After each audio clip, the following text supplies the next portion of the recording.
The heavy, rhythmic thumping of laboratory machinery echoes in our collective cinematic memory, yet the story behind Young Frankenstein is far more erratic than the final cut suggests. Mel Brooks and Gene Wilder were not merely crafting a parody, they were engaging in a delicate act of historical preservation. They understood that the audience's reverence for classic horror was as deep as their love for comedy. This project required a level of surgical precision that most spoofs lack, as the humor had to arise from the friction between genuine Gothic dread and the sheer absurdity of modern human behavior. Wilder, the visionary behind the concept, recognized that a simple slapstick comedy would never satisfy the sophisticated tastes of mid-70s moviegoers. He envisioned a narrative rooted in the psychological toll of a dark family legacy. While Brooks was initially skeptical, fearing the well-trodden ground of Frankenstein sequels, Wilder's pitch was revolutionary. The comedy would stem from the protagonist's profound embarrassment, not just the chaotic madness of a laboratory experiment. This shift transformed the film from a disposable joke into a character-driven piece of dark satire that stood on its own merits. The writing sessions at the Bel Air Hotel became legendary, fueled by a steady supply of Earl Grey tea and British biscuits. During these nocturnal marathons, Brooks and Wilder allowed the script to venture into darker, stranger territory than anything they had previously attempted. They resisted the frantic packing of contemporary comedy, choosing instead to let the scenes breathe with the same deliberate, ominous tempo found in the original 1930s Universal classics. This calculated restraint was the secret ingredient that allowed the more ridiculous punchlines to land with maximum impact without shattering the film's internal logic. One of the most intense battles during pre-production centered on the iconic "Puttin' on the Ritz" sequence.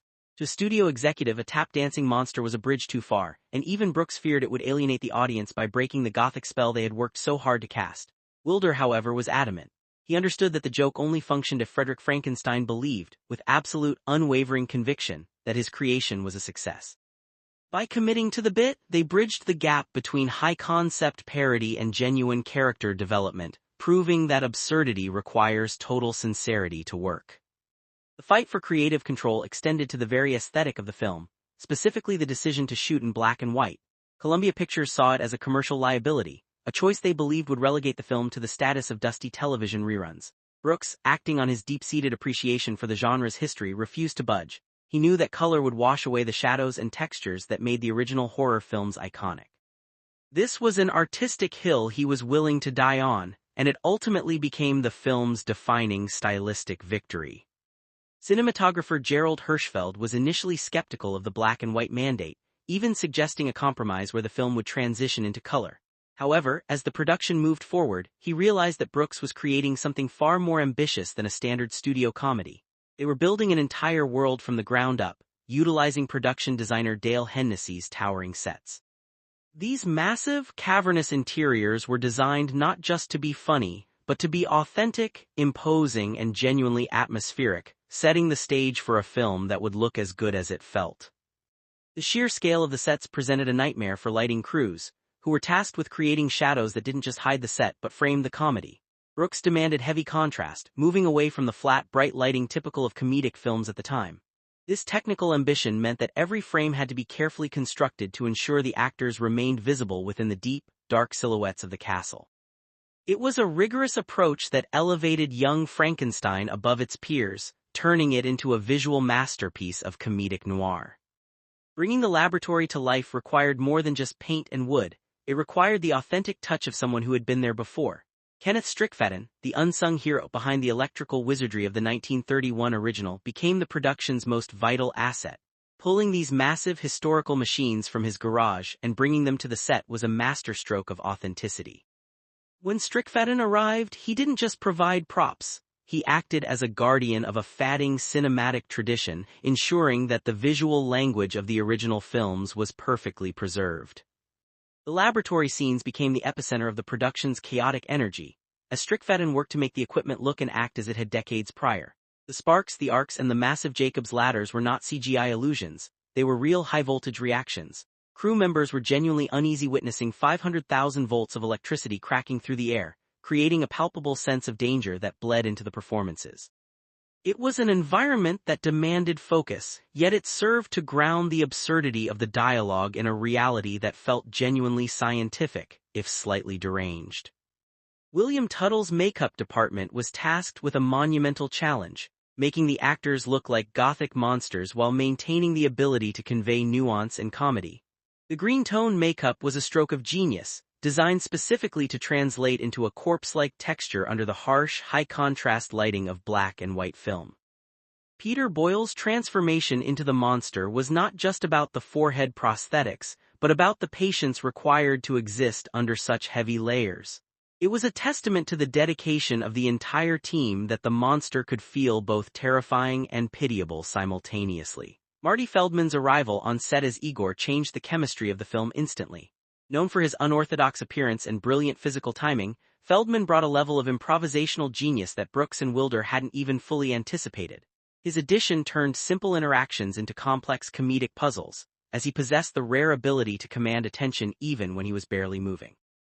The decision to include the shifting hump gag was a prime example of the film's commitment to the absurd. It was never explained, never justified, and precisely for that reason, it was absolute genius. Despite the technical marvels, the biggest obstacle to smooth production was the cast's inability to stop laughing. Gene Wilder, for all his genius, was notorious for breaking character at the most inopportune moments. Cloris Leachman and the rest of the ensemble found it nearly impossible to maintain a straight face while working alongside him. The set became a place where the tension of the scene was constantly fighting against the infectious joy of the performers.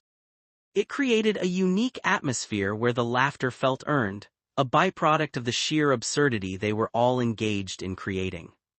The mink scarf scene with Marty Feldman and Madeline Kahn stands as a testament to the chaos of the set. On paper, it was a simple visual interaction, but in the hands of performers this talented, it became a disaster of composure. Kahn, playing the elegant, self-absorbed character, was repeatedly broken by Feldman's eccentric timing. The crew, despite their frustration at the repeated takes, eventually realized they were witnessing something special. These moments of unscripted joy were the heartbeat of the production, providing a human counterpoint to the rigid, gothic atmosphere Brooks had cultivated. Brooks made a crucial decision to stay off-screen during the production, sensing that his specific brand of fourth-wall-breaking humor would undermine the tone they were building. Wilder understood better than anyone that for the film to work, the audience had to be sucked into the world, not reminded that they were watching a Mel Brooks movie. This self-imposed restraint allowed the characters to exist in their own reality, rather than serving as vehicles for the director's persona. It was a sign of a director who truly respected the material more than his own ego. Lighting the castle without modern electricity presented a host of unique technical hurdles. The crew essentially had to invent their own technology, creating trick candles that functioned as high-intensity bulbs disguised as simple wax pillars. This required the actors to manage wires running through their costumes while maintaining their dramatic blocking, a feat of physical coordination that went largely unnoticed by audiences. It was just one of many ways the production was forced to innovate, treating every small detail as an opportunity to maintain the visual consistency of the 1930s. The use of dry ice and massive rain rigs added a layer of environmental immersion that modern digital effects struggle to replicate. By soaking the sets and flooding the corridors with thick, rolling fog, the production team created a sensory experience that felt oppressive and authentic. Hirschfeld's choice to allow the lightning to overexpose the film was the final touch, embracing the imperfections of early cinema to create a look that felt lived-in and historically significant. It was a brilliant marriage of technical necessity and creative vision. Hidden within the sets were thousands of small, handcrafted details, many of which were overlooked by the casual observer. William Tuttle's meticulous work on the laboratory skulls, using everything from monkey hair to wax, turned the background of the laboratory into a repository of bizarre, unsettling artifacts. The fact that Marty Feldman was occasionally hidden among these props, as a joke, is a testament to the layers of humor embedded in the film. These were inside jokes that rewarded multiple viewings and a sharp eye, adding a layer of depth that kept the film relevant for decades. The train sequences, which could have easily felt cheap or disconnected, were elevated by the use of practical miniatures and layered lighting. By creating their own landscapes on the sound stage, the crew managed to maintain a cohesive visual identity that fit perfectly within the established tone. It was this level of detail, from the landscapes outside the window to the specific design of the laboratory switches, that ultimately convinced critics that Young Frankenstein was a serious work of art. It was a comedy made with the sensibilities of a serious drama. When the film finally premiered, the critical reception was overwhelmingly positive, marking a shift in how audiences viewed parodies. Roger Ebert, among others, recognized the discipline required to pull off such a feat. The box office numbers, reaching over $86 million, were a staggering return on a $2.78 million investment, proving that audiences were hungry for high-quality, intelligent comedy. For Brooks, it was the validation of a career-long belief that comedy did not have to be mindless to be successful, and that parody could be a form of profound artistic homage. The legacy of Young Frankenstein is not just in its jokes, but in the way it continues to influence filmmakers who understand that true comedy requires a foundation of absolute reality. As the film was preserved by the Library of Congress and adapted for the stage, its cultural footprint only expanded. Even as we look toward a potential prequel, the original remains a benchmark for the genre. It stands as a reminder that the best stories are those where the creators love their source material enough to treat it with total respect, even while they are tearing it apart with laughter. The genius of Young Frankenstein lies in its ability to hide the labor behind the comedy. When audiences look at the finished product, they rarely see the thousands of hours spent calibrating the laboratory's electrical arcs or the exhaustive efforts to find the perfect shade of black and white film stock. This wasn't just a movie set, it was a laboratory in every sense of the word. The entire team operated as if they were conducting a genuine experiment in Gothic revival, ensuring that the visual aesthetic served the narrative as much as the writing did. One of the most impressive aspects of the production was how it handled the transition from the mundane to the macabre. The opening scenes, while comedic, are deeply grounded in a grounded, almost melancholy atmosphere that prepares the audience for the absurdity to come. This packing is rarely seen in modern comedies, which tend to front-load the jokes for fear of losing viewer retention. Brooks trusted his audience. He knew that if he built the world properly, the payoff would be much stronger once the true chaos of the laboratory experiment began. Consider the role of the castle itself. Most sets are designed to be temporary, flimsy structures that fall apart after the final shot. But the castle in Young Frankenstein was built with an architectural gravity that defined the film's soul. The winding staircases and secret rotating bookcases weren't just props, they were part of the narrative architecture. By allowing the camera to move through these spaces, the audience feels the weight of the environment. It makes the moments when that weight is shattered by a bit of physical comedy even more jarring and delightful. The interplay between the lighting and the character performances is perhaps the most underrated aspect of the film's success. Hirschfeld's work with shadow allowed the audience to project their own fears onto the screen, which made the comedic contrast more effective. When you see a shadow that suggests a classic Universal monster, only for that shadow to reveal the bumbling, well-meaning Frederick Frankenstein, the subversion of expectation is instant. It is a visual language that communicates everything the audience needs to know without a single word of dialogue. We must also discuss the role of the ensemble. Beyond Wilder and Feldman, the film is populated by performances that are masterpieces of understated comedy. The way Madeline Kahn leans into the absurdity of her role with such absolute self-important conviction is what makes her character memorable. It's a delicate balancing act to be over the top, yet perfectly consistent within the world of the film. The cast understood that the more serious they played their characters, the more insane the audience would find the situations they were placed in. The electrical effects, as noted, were a constant source of nervous energy on set. The danger was not simulated, it was a part of the everyday reality of filming. This created a heightened state of awareness among the cast and crew, which arguably resulted in sharper, more reactive performances. When you are standing next to 500,000 volts of electricity, your focus is entirely on the moment. That level of presence is difficult to manufacture, and its presence on screen is one of the reasons the film feels so vital and energetic even today. Behind-the-scenes photos often reveal these technical marvels, leading modern viewers to suspect digital intervention. However, the absence of digital tools meant everything had to be solved through ingenuity. For instance, the use of perspective and forced miniature models to create the illusion of vast landscapes was a classic Hollywood technique, but it was executed with a level of care that most films of that era ignored. It serves as a reminder that limitations often force the most creative solutions, leading to visual textures that are impossible to replicate with modern software. The sound design, often ignored in retrospectives, was just as vital as the visual design. The creaking of the doors, the humming of the laboratory equipment, and the echoing footsteps in the castle corridors all contributed to the atmosphere of a classic horror film. This sonic environment allowed the dialogue to pop, making the transition from a haunting, low-frequency hum to the sudden, loud outbursts of comedy feel intentional and calculated. It's a masterclass in auditory packing that rewards those who pay attention to the details. One cannot ignore the influence of the original Frankenstein source material on the film's structure. By mirroring the beats of the original, the arrival, the initial skepticism, the breakthrough, and the inevitable catastrophe, Brooks and Wilder created a framework that allowed for a constant dialogue-based interplay with the history of the genre. Every scene is essentially a conversation with the past, reinterpreting the classic tropes in a way that is both loving and irreverent. It is a dialogue that continues to fascinate film historians and casual viewers alike. The makeup design process was not just a matter of aesthetics but of narrative necessity. As the monster undergoes its own internal evolution, the makeup had to shift to reflect that change. Subtle adjustments were made throughout the film to ensure that the monster appeared more human or more grotesque, depending on the requirements of the scene. This level of granular detail managed by Tuttle's department meant that the character felt like a physical entity rather than a static costume. It's a nuance that elevates the film from a sketch to a cohesive story. The challenges with the film laboratory are a fascinating piece of industry history. Because black and white film stock had largely gone out of fashion, the lab technicians were struggling to process the footage to the standards the production demanded. This meant that the production team had to work even more closely with the lab than usual, ensuring that the contrast and silver levels were consistent. It was a partnership between art and industry that is rarely seen in today's digital world, where color correction happens in an instant. The "what hump" gag is perhaps the most famous moment of the film, but its simplicity belies the complex timing required to pull it off. In a world where every joke is explained or set up, the randomness of that moment stands out as a relic of a different comedic philosophy.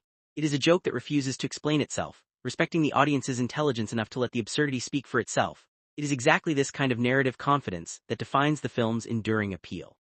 The wardrobe, often overshadowed by the laboratory and the makeup, was another crucial element of the film's authenticity. The costumes were designed to reflect the period, even while incorporating slight exaggerations that fit the tone of the movie. Every stitch was placed with the intent of grounding the characters in a world that felt slightly outside of time, yet undeniably rooted in the era of early horror. It is the kind of consistency that makes the world feel real, which in turn makes the comedy work. The chemistry between Wilder and Brooks is a subject of endless fascination.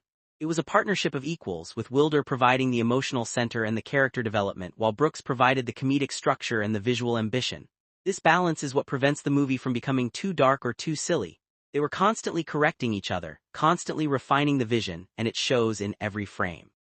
It is the hallmark of a collaboration where the final product is clearly greater than the sum of its parts. Consider the packing of the comedy. Unlike modern films which rely on a rapid-fire delivery of jokes, Young Frankenstein allows the humor to develop naturally out of the character interactions. A joke might take 30 seconds to build, which feels like an eternity in modern filmmaking, but it results in a deeper, more sustained laugh. It is an approach that requires confidence and patience, two qualities that the production team possessed in spades. It creates a rhythm that feels almost musical. The role of the background actors and the extras in the village scenes was also carefully managed to ensure the tone remained consistent. Even the people appearing in the back of the frame were dressed and directed to act as if they were in a serious, gothic horror film. This commitment to the world building meant that no element of the film felt like it was in on the joke. By ensuring that every person on screen was taking the situation seriously, the film maintained the illusion that made the comedy so effective. The editing of the film is a masterclass in how to manage comedic timing. By cutting between the wide shots of the massive looming sets and the close-ups of the actors' faces, the editors were able to create a sense of scale and intimacy that is very difficult to balance. It allowed for the comedy to be both grand and small, depending on what the moment required. It is an editorial style that is reminiscent of the classic Hollywood era, showing a deep respect for the craft of the edit. The influence of Young Frankenstein on the genre of parody cannot be overstated. Before this film, the genre was often seen as something cheap and disposable. By treating the project with the same seriousness as a major drama, Brooks and Wilder changed the perception of what a parody could be. They proved that you could be respectful of a genre while also taking it to new absurd heights. It is a legacy that paved the way for a new generation of comedy filmmakers to aim higher. The archival nature of the film, now preserved for its historical importance, highlights its status as more than just a funny movie. It is a cultural artifact that captures a specific moment in the evolution of cinema, where the old ways of filmmaking were meeting the new, and where a team of visionaries decided to look back to go forward. It is a testament to the idea that some stories are timeless, and that the best way to honor them is to keep reinventing them for a new audience. The enduring success of the film, decades after its release, is a testament to the quality of its craftsmanship. It is a rare example of a movie that satisfies on multiple levels, as a story, as a piece of technical craft, and as a timeless comedy. It continues to be studied, analyzed, and loved, which is the ultimate goal of any filmmaker. It is a movie that refuses to be ignored, and for all the right reasons, its place in the pantheon of classic cinema is secure. Looking back at the production of Young Frankenstein from the vantage point of 2026, it becomes clear that the film was a singular lightning-in-a-bottle moment. It was a project that relied on the confluence of specific talents, a specific era of cinematic history, and a specific philosophy toward comedy that has since become rare. The story of its making is a lesson in how artistic ambition, when combined with a genuine love for the craft, can produce something that outlives its creators and continues to resonate with new generations. The obsession of the fans with the tiny details like the shifting hump on Igor's back or the specific props in the laboratory speaks to the depth of the film's construction. It was designed to be watched, rewatched, and dissected. Every frame is packed with enough detail to keep a viewer busy for hours, which is a hallmark of the most enduring films. The fact that fans are still finding new secrets or debating the authenticity of behind-the-scenes photos is a testament to the care that went into every single shot. The transition from a film production to a cultural phenomenon is a rare path, and Young Frankenstein walked it with ease. By moving from the screen to the stage and now into the potential for television, it has demonstrated an adaptability that few films possess. It shows that the characters and the world are robust enough to exist in different mediums, provided that the same level of care and respect is applied. It is a story that refuses to die, much like the monster that inspired it. One of the most fascinating aspects of the film's legacy is how it continues to influence comedy directors. If you look at the work of those who balance satire with heart, you can see the DNA of Young Frankenstein. The film provided a blueprint for how to be funny without being cynical, and how to be serious without being dour. It is a lesson that every aspiring filmmaker should take to heart, as it represents the gold standard for what a parody can achieve. The role of the Library of Congress in preserving the film is a recognition of its cultural importance. It acknowledges that Young Frankenstein is not just a collection of gags, but a piece of history that speaks to the way we consume and interpret our past. It is a document of a time when the industry was willing to take risks on unconventional ideas, and where a director could demand that his vision be respected above all else. It is a reminder of what is possible when we push the boundaries of what is expected. The upcoming prequel series, currently in development at FX, will have a massive weight to carry. It will be scrutinized by fans who hold the original in such high esteem, and it will be expected to match the tone and the craft of the original. This pressure is a testament to the power of the source material. It is a challenge that reflects the status of the film in the modern cultural zeitgeist, and it will be interesting to see how the new creators navigate that landscape.